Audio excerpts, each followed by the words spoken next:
प्रणाम दोस्तों, स्वागत है आपका जीवन यात्रा में। दोस्तों, जब भी सनातन ग्रंथ या शास्त्र की बात की जाती है तो वेद उपनिषद का नाम सबसे पहले आता है। संपूर्ण ज्ञान का मूल स्रोत वेद ही है। आज के इस वीडियो में हम वेद और उपनिषद को जानेंगे कि आखिर क्या है इनमें, कहाँ से आए ये अनमोल ग्रंथ। दोस्तों, वेदों में ही ब्रह्मांड का संपूर्ण ज्ञान है। वेद ज्ञान की एक पूरी श्रृंखला है, किसी एक व्यक्ति द्वारा लिखी गई किताब नहीं है, किसी एक इंसान या इंसानों के एक समूह, दल, समुदाय या संप्रदाय का वो प्रतिनिधित्व नहीं करती। किसी एक व्यक्ति का नाम उससे जोड़ा नहीं जा सकता। इतने ऋषि उसमें वर्णित है। वेदों का किसी व्यक्ति विशेष से कोई संबंध नहीं, ज्ञान की एक पूरी परंपरा है। इसीलिए वेद बड़े लंबे विस्तृत कालखंड में पसरे हुए हैं। एक दिन, 10 दिन या 100 सालों में भी नहीं लिखे गए थे वेद। उनकी हजारों सालों की यात्रा है।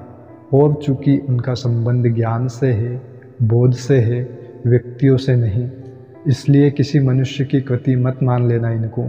मनुष्य मात्र की या मनुष्य विशेष की भी संपदा मत मान लेना इनको। वेदों की एक पूरी यात्रा है। इस यात्रा में बहुत उतार चढ़ाव आते हैं, लेकिन वो यात्रा है निरंतर ऊर्ध्वगामी। वो नीचे से चलती है और एकदम ऊपर तक जाती है। दोस्तों, वेदों का आरंभ होता है मंत्रों से, संहिताओं से, जिनमें तमाम देवताओं का पूजन है। उन्हें संतुष्ट करके उनसे वरदान, आशीर्वाद आदि मांगा गया है। शत्रुओं का नाश मांगा गया है। स्वास्थ्य में वृद्धि मांगी गई है। जितनी भी आदि भौतिक और आधिदैविक आपदाएं हो सकती है, उनसे सुरक्षा मांगी गई है। वेदों का जो मंत्र भाग है, उसमें प्रकृति पूजन ही अधिक पाया जाता है। ये जो यात्रा है वेदों की, वो मंत्रों से आगे बढ़ती है। फिर ब्राह्मण आते हैं जो बताते हैं कि यज्ञ आदि में और तमाम तरह के अनुष्ठानों, कर्मकांडों में किस तरह की विधियों का और नियमों का पालन करना चाहिए। फिर आरण्य आते हैं। आरण्य आते आते बात और गहरी होने लगती है। अब जो प्रश्न है वो बाहरी संसार से हटकर भीतरी होने लग जाते हैं, और वही यात्रा फिर अपना पूर्ण विकास पाती है और अपना गंतव्य, अपना लक्ष्य भी पाती है उपनिषदों में। उपनिषदों में अब बात पूरे तरीके से आंतरिक हो गई है। अब प्रकृति से कोई लेना देना नहीं रहा।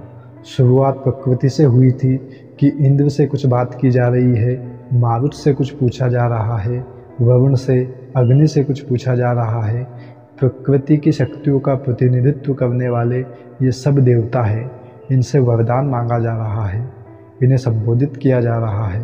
और उपनिषदों तक आते आते ऋषि प्रकृति के प्रति बिल्कुल उदासीन हो जाते हैं, बल्कि यहाँ तक कह देते हैं कि सत्य तो प्रकृति से परे है।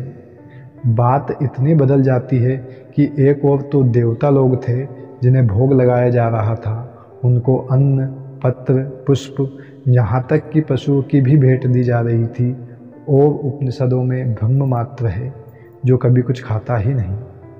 मंत्रों में देवी देवता है जो सब साकार है, जिन्हें संतुष्ट किया जा सकता है, जिनसे बात की जा सकती है।